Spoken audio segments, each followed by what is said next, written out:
Hello, and welcome to today's episode of Pirate News. I'm Cristian Castillo.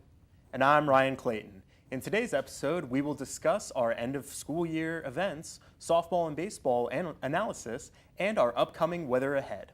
Today in the main lounge, Seton Hall will be hosting the former NBA Commissioner David Stern as part of their Symposium of Sports Business and Media Ethics event for current and former Seton Hall law students. From noon to 1:30 p.m., Charles Grantham, Seton Hall's current director of the Center for the Sports Management, will be interviewing and talking sports with the former commissioner in what should be a discussion for the ages. Today, the Department of Biological Sciences will be hosting their 11th annual Biological Sciences Symposium in the Science Atrium in the McNally Hall at 3:30 p.m. This is a great opportunity to discuss the different views and research projects being done in the Department of Biological Sciences.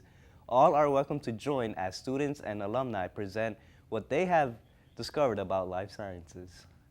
Just a quick reminder that the Peter Syme Academic Exposition is still going on throughout the university, both today and tomorrow. The event is a celebration of the scholastic accomplishments and academic interests of the entire Seton Hall University community and is named after the late Matthew Peter Syme, who was a professor of chemistry here at the university. For more information on the event, be sure to contact Lori Pine at 973-378-2638. An award-winning documentary based on a book by Richard Rhodes titled Why They Kill will be featured this Saturday, April 28th in Jubilee Hall at 6 p.m. Why They Kill explores in depth the four-step process that usually leads to attacks and murders. Rhodes is a Pulitzer Prize-winning author that will be at the premiere and will stick around with the filmmakers to take any questions. Now we'll take it over to JP Proulx with our sports update. JP? Thanks, Ryan. This is JP Proulx with your Seton Hall Sports Update. The Seton Hall baseball team fell to the NJIT Highlanders at O&T Carroll Field on Tuesday night by a score of 10-4. The Highlanders took an early lead in the second inning with a 3-run home run, and they never looked back. For the Pirates seniors, Rob Dodonna and Ryan Ramiz both had impressive days, combined to go 5 for 8 at the dish, including an RBI triple for Ramiz and 2 doubles for Dodonna. Junior catcher Chris Villa also had a solo shot in the 5th inning. They'll return to action tomorrow night when Big East rival Villanova travels to O&T Carroll Field for a 3-game series. First pitch is scheduled for 6 p.m. Staying with the baseball team, sophomore right-hand pitcher Ricky DeVito was named Big East Pitcher of the Week for this past week's performance against the Butler Bulldogs. DeVito was dealing on Saturday, going 8 innings without giving up a run to the Bulldogs. The sophomore also tallied 8 Ks and only allowed 4 hits by Butler. For the year, he sits at 2-1 and has an impressive 1.97 ERA, and he'll be back on the mound once again on Saturday against Villanova. First pitch for him is set for 1 p.m. The softball team was in action over the weekend as well for their senior day festivities at Mike Shepard Senior Field against Creighton Blue Jays. However, it was the freshman that played a pivotal role for the Pirates. Janae Barricado led off the game with a double, and 2 batters later, Peyton Beaver had a double of her own, scoring Barricado. Then sophomore Darby Pandolfo hit a towering blast over the left field wall to give the Pirates a 3-0 lead after the first inning. But the Blue Jays would rally for 5 straight runs, including a 3-run 5th inning that was started off by a controversial obstruction call. Creighton took the game by a score of 5-3 after that, and they'll return to action this weekend when they travel to Philadelphia to take on Big East foe Villanova for a 3-game series. Finally, the women's basketball team has announced an addition of graduate transfer Sharice Wilson from the University of Rhode Island.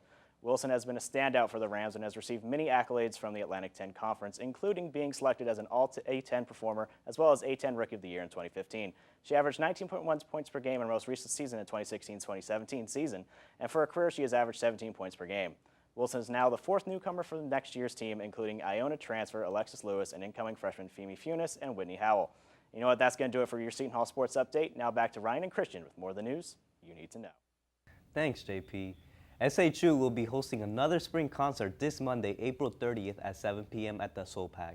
It's a great way to relieve the stress of finals, sit back, and enjoy the night of a night of relaxing music. For more information on this event, contact Jason Tram at jasontram@shu.edu.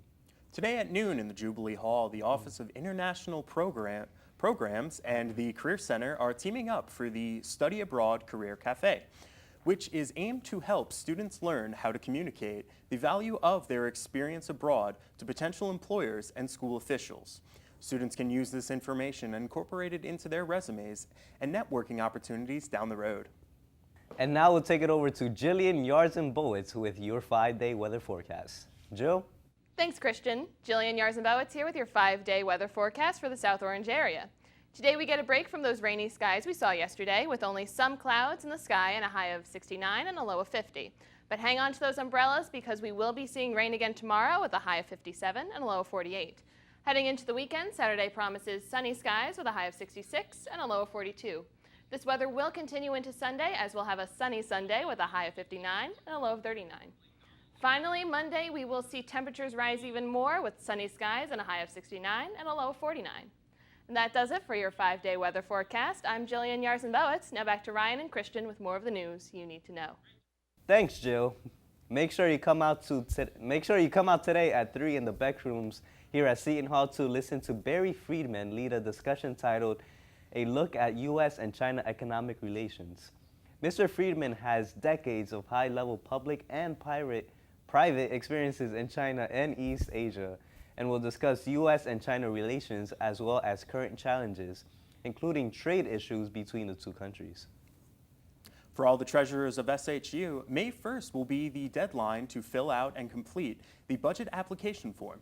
This form will update SGA of your club's members' allocations and social media information.